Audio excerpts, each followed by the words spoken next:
What's up guys, Matt here, and today I'm going to be talking about how to review sentence cards in Anki. So if you don't know what a sentence card is yet, I'll put a link in the description to an article that talks about what sentence cards are, how to make them, what they're good for, and so on. Okay, so the first thing that we got to talk about is that there are two different types of sentence cards, text sentence cards and audio sentence cards. On text sentence cards, you have the written form of a target language sentence on the front, and on an audio sentence card, you have the audio file for a target language sentence on the front. So the way that you review each of these is a little different, so I'm going to talk about text sentence cards first, and then audio sentence cards second. Okay, so when reviewing a text sentence card, well, first of all, you want to actually just read the sentence. Now, you can read it out loud if you want to. It's also fine to read it just in your head. For me personally, it depends on what mood I'm in. Anyway, read the sentence and then make sure that you can complete the following three criteria. First of all, make sure that you know how the sentence is pronounced. Second of all, make sure that you know what the sentence means as a whole. And then third, make sure that you know what all the components inside of the sentence are doing. So I'm just going to go over these again in a little more depth. So first of all, you want to make sure that you know how the sentence is pronounced. Now, if you're learning a language where there's a very straightforward writing system like Korean or Spanish, then this won't be an issue because assuming that you know how to read the alphabet, you'll be able to read any sentence or at least know how any sentence is pronounced. But if you're learning a language like Japanese, Chinese, or even English, where the writing system is not consistent or it's not a phonetic writing system, then there'll be times where you might understand the sentence but not know how to pronounce it. And so you do want to make sure that, for example, if you're learning Japanese, you know how to read all the kanji, or if you're learning Chinese, you know how all the characters are read.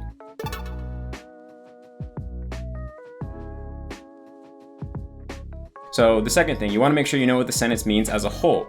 Now, sometimes understanding isn't necessarily a black or white thing. Sometimes you're pretty sure what it means, but you're not 100% clear. So if you pretty much get a pretty clear idea of roughly what the sentence means, like you're like 90% of the way there, then I think that's good enough. And then in terms of the components as well, so you don't want to just be relying on, for example, contextual inference to tell what that sentence means. You want to actually understand like what all the individual words mean and how they are functioning with each other to create what the sentence means as a whole.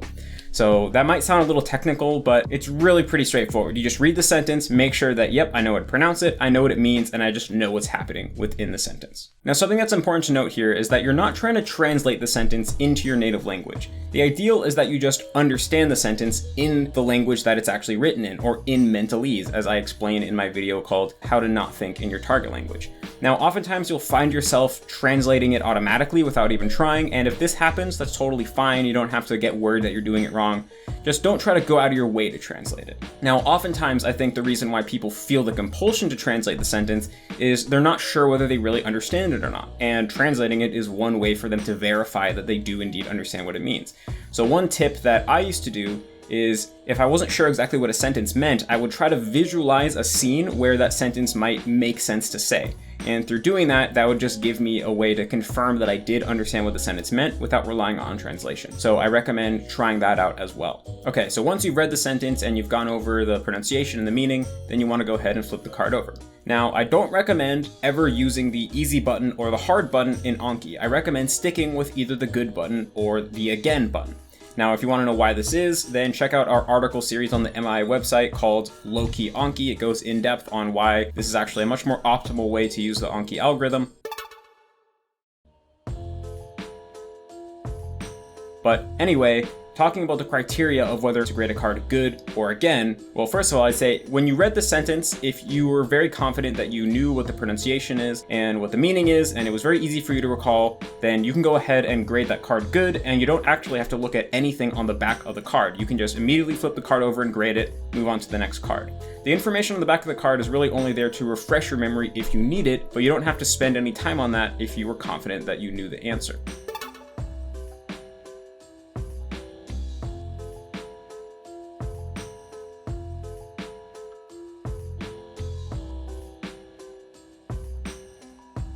Now, in the case where you weren't very sure on the pronunciation and the reading, then you probably do want to go over whatever was on the back of the card and make sure that your memory was accurate. Now, if you find out that you blatantly failed to meet one of the criteria that I talked about a moment ago, meaning that you got one of the pronunciations wrong, or you got one of the meanings of the word wrong, or maybe you realized that you misinterpreted what the sentence means as a whole, then you want to go ahead and grade that card again. Now, if you were able to recall everything correctly, but it took you more than, let's say, 3 to 4 seconds, so you had to really be sitting there and racking your brain before you're able to arrive at the answer, then I would say you probably don't know that information as well as you want to, and so you should grade the card again and learn the content of that card a little bit better. If you were able to recall everything and you were able to do so within 3 to 4 seconds, then I would say it's okay to grade that card good as well. And also, if you had just kind of like a little brain fart, like you immediately thought you knew something and you looked at the back of the card and then you realized that actually the first thing that you recalled was wrong, but you do know the answer pretty well and you only got it wrong due to a brain fart, I'd say that you're fine to grade the card good as well. Now, if you're ever unsure about whether you should grade a card good or again, I think it's good to have a policy of always leaning to the side of grading cards good. And here's why. A lot of times a card will come up, maybe you're not sure about whether you should grade it good or again, and so you just grade it good, and then the next time that that card comes up, you find that, well, you still remember it. Well, in this case, if you had failed the card on the previous rep, then the interval would have shrunk and you would have had to do additional reps that would have ended up being completely unnecessary. And that would have been time that you could have spent on learning more cards or doing more immersion. And this is going to happen quite often because a lot of times you end up reviewing words naturally just through your immersion, and also sometimes memory can just be pretty random. So sometimes a card comes up that you would expect yourself to have forgotten, but you still remember it really well, just for seemingly no reason. So because of this, a lot of times, even if you're not really sure whether you should pass the card or fail the card, it's good to just pass the card because you might end up saving yourself some extra reps that you don't need to do.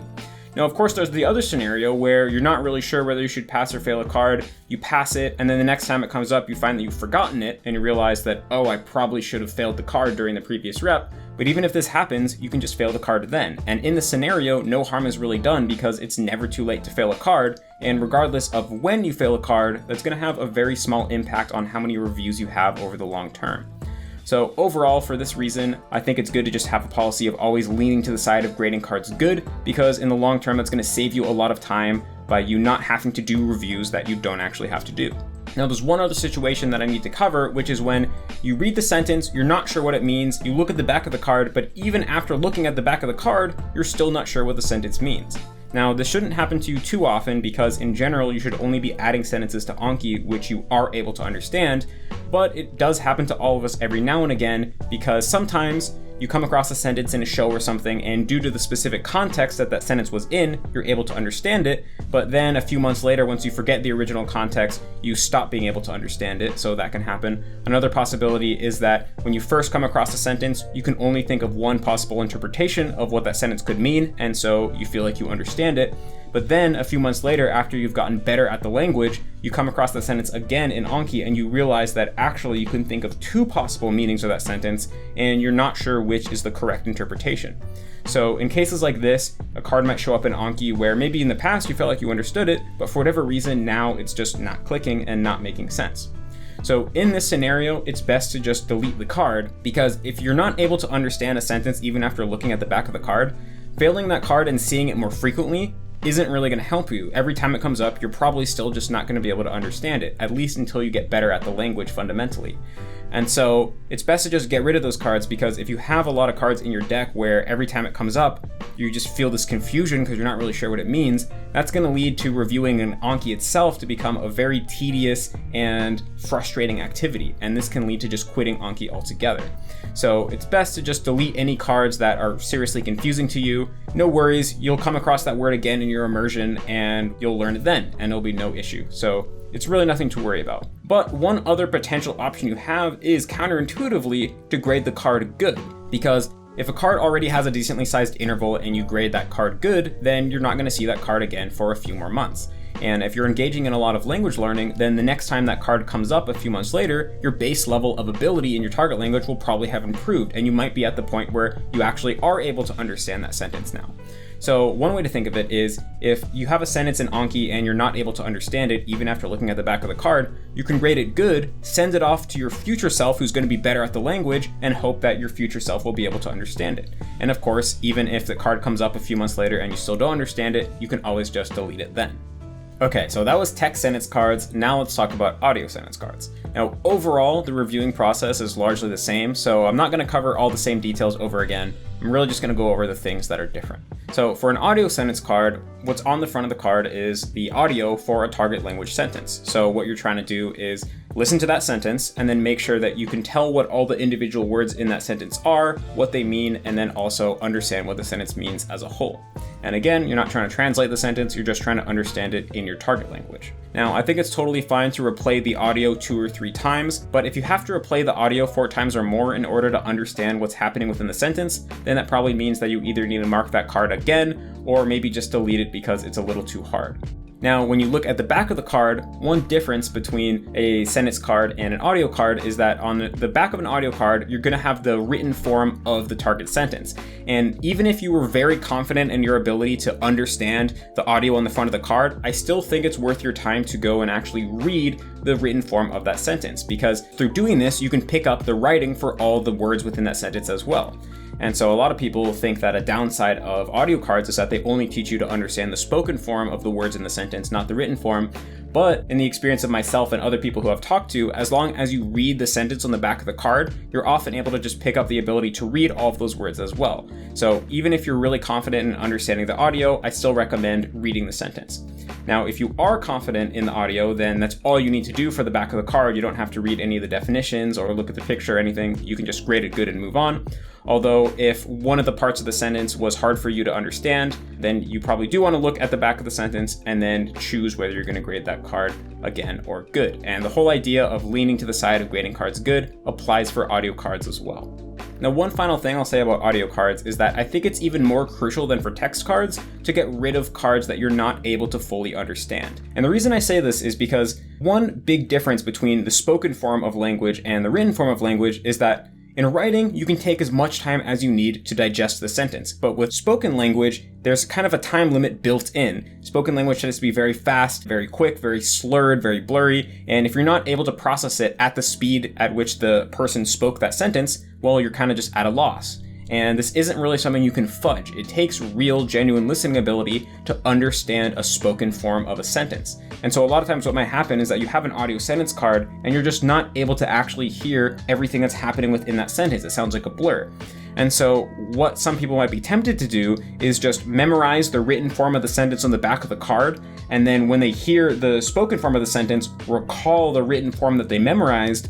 But that's not actually what the goal of an audio sentence card is. That's something different. The goal of an audio sentence card is to actually directly understand the spoken form of the sentence. And so if you're not able to do this, don't worry about it. It just means that the sentence wasn't actually on your level yet.